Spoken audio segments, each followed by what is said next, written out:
enfim, são designados, ou é a designação que encontraram para as famílias. Efetivamente, as famílias estão muito esquecidas, não dispõem ainda de um apoio e acompanhamento devido, quer ao nível dos cuidados de saúde primários, quer ao nível dos cuidados especializados, que nós designamos que são os que são na especialidade, psiquiatria, pedopsiquiatria e saúde mental, quer na área dos cuidados continuados, que digamos que é um conjunto de medidas que já existem, mas cuja implementação ainda está muito aquém e numa fase experimental. Estão neste momento agora estarão em fase de avaliação as primeiras experiências pilotos integradas na rede de cuidados continuados integrados de saúde mental. Ainda que já estejam prometidas há mais de 10 anos, mas pronto, vamos ter esperança e fé de que a pouco e pouco elas consigam realmente ser implementadas e dar resposta aos doentes e às famílias. As famílias enfrentam vários problemas, nomeadamente o custo e a carga da doença, não é? Porque, na realidade, passam 24 horas por dia com o doente, 7 dias na semana, 365 dias no ano. E com uma doença que é bastante pesada. Pode não incapacitar a nível motor, mas incapacita a nível psicossocial. E é muito difícil a relação com o doente, a relação com a comunidade, portanto, afeta muito. E o próprio familiar também fica sujeito a ficar doente, porque é uma realidade, não propriamente com a mesma doença claro. que o familiar, mas com uma sobrecarga muito grande e tem que se cuidar também para poder cuidar. E nesse aspecto, realmente, não há medidas ainda implementadas. Não há um estatuto do cuidador, por exemplo. Já se ouviu tanto falar nisso? Já se fala, eventualmente a nível da própria Assembleia da República, já há alguns projetos de lei nesse sentido, que aliás este ano foram, a própria familiarmente teve possibilidade de ser ouvida numa das comissões especializadas, que foi na Comissão de Trabalho e Segurança Social, que eventualmente estará mais, digamos assim, vocacionada para trabalhar o Estatuto do Cuidador, efetivamente, mas em termos concretos não haverá nada tão rapidamente. E o próprio Sr. Primeiro-Ministro, há relativamente poucos dias, proferiu essas declarações, a dizer que o Estatuto do Cuidador eventualmente não será para os próximos tempos.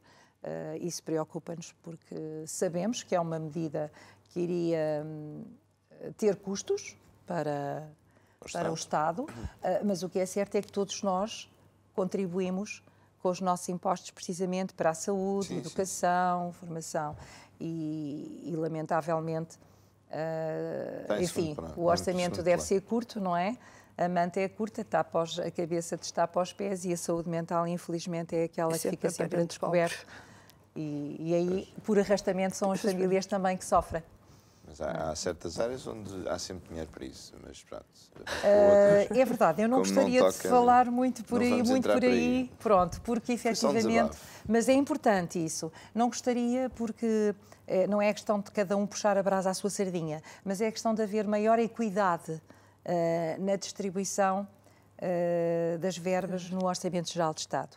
E acho que já chegou e já é mais que a altura da saúde mental ser olhada de uma forma mais preocupante e com necessidades prementes, porque, infelizmente, as respostas comunitárias ainda são muito poucas para o número de doentes que delas precisam, não é? Porque se 1,5% da população são cerca de 40 mil pessoas, as respostas comunitárias que nós neste momento temos, se calhar, não abrangerão mais que 1.000. Onde é que estão os outros 39 mil? E já estamos a falar só da doença muito grave, não é? Pronto. Por outro lado, também há uma necessidade muito premente que é pouco falada, porque eventualmente têm encargos também para o Estado, que é a continuidade de cuidados. Nós falamos muito na rede de cuidados continuados, para abranger o doente que tem a capacidade de ser reabilitado e reintegrado social e profissionalmente. Mas, infelizmente, há uma boa fatia dos doentes que já não têm suporte familiar, porque a vida corre.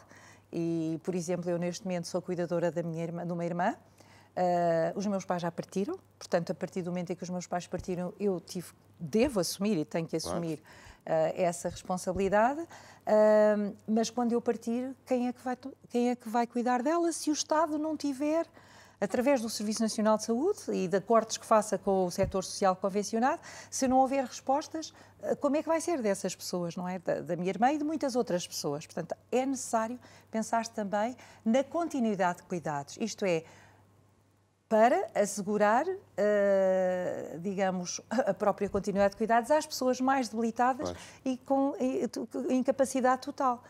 Também não esquecer que a doença mental é uma das, no âmbito das incapacidades, está entre abrange as 5 das principais 10 causas de incapacidade. Portanto, não é uma questão de sumenos, que não tem que ser olhada com maior realismo e maior seriedade. Não estou a referir-me...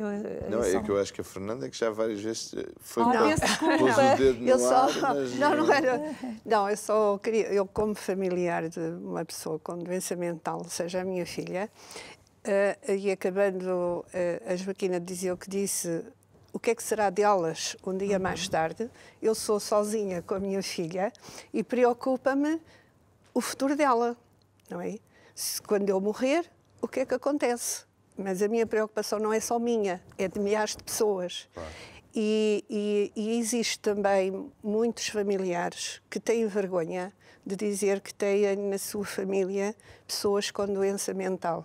Eu acho que isso as pessoas deviam assumir e dizer e não ter vergonha, porque nós muitas vezes também somos marginalizados e eu realmente sofri isso na pele, não sou eu como a minha filha, precisamente porque ela não era igual às outras pessoas. Mas nós não podemos ficar calados, nós temos que falar e não podemos ter vergonha. Eles não tiveram culpa e nós também não. Não é? Ninguém escolheu. Ninguém escolheu. Foi assim. Mas temos que lutar pelos direitos deles e também pelos nossos. Porque realmente ser cuidador é muito difícil. E eu digo isso enquanto fui, porque neste momento a minha filha já está institucionalizada,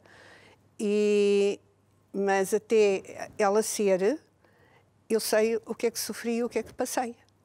E muitos também passam a mesma coisa e pessoas com muito poucas possibilidades e depois não conseguem comprar os medicamentos e mesmo com os medicamentos nós nem sempre conseguimos controlar porque não sabemos como lidar com eles, que é uma das coisas que os familiares têm que aprender também, é a cuidar das pessoas que têm em casa.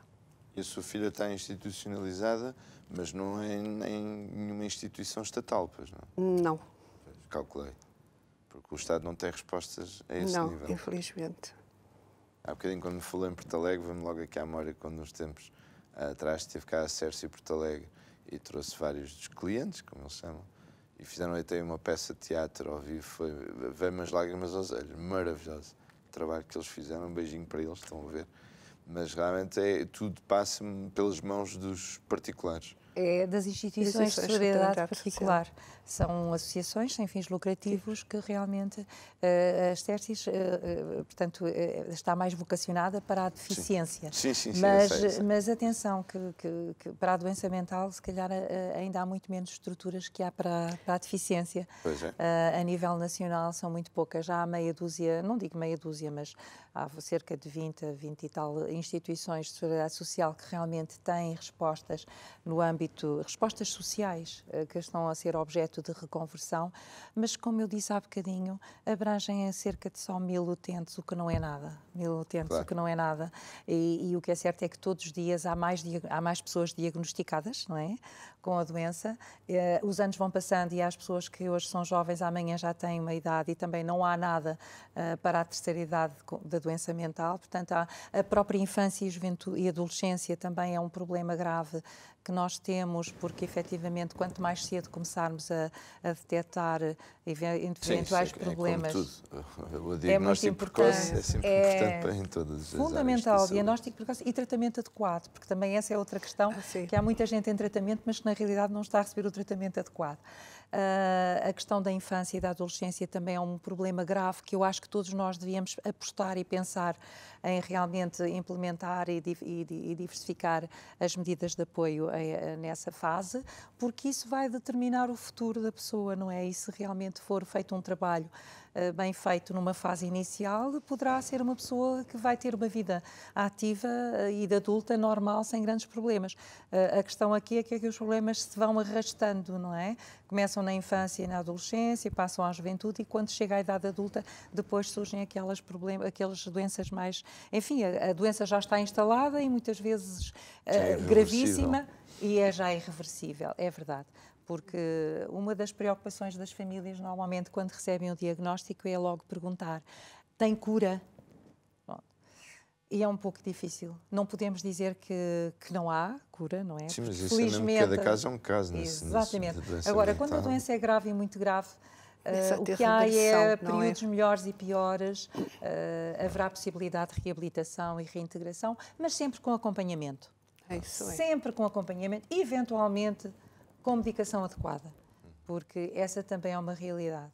E quanto à medicação, é um problema que a saúde mental também tem grave. É que a família e os doentes têm que suportar o custo, a parte que lhes corresponde, não é, do utente. Também é uma coisa pelos quais as famílias devem lutar, porque isso já foi uma regalia, digamos assim, entre aspas, que existiu até que há uns anos atrás e que foi retirada. E que, em termos de equidade e de igualdade, para com outras áreas da saúde, acho que é muito injusto.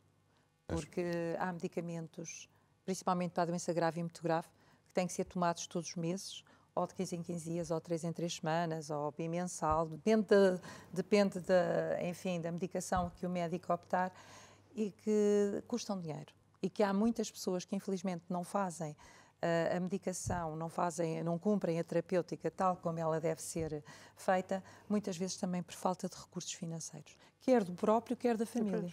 Sim.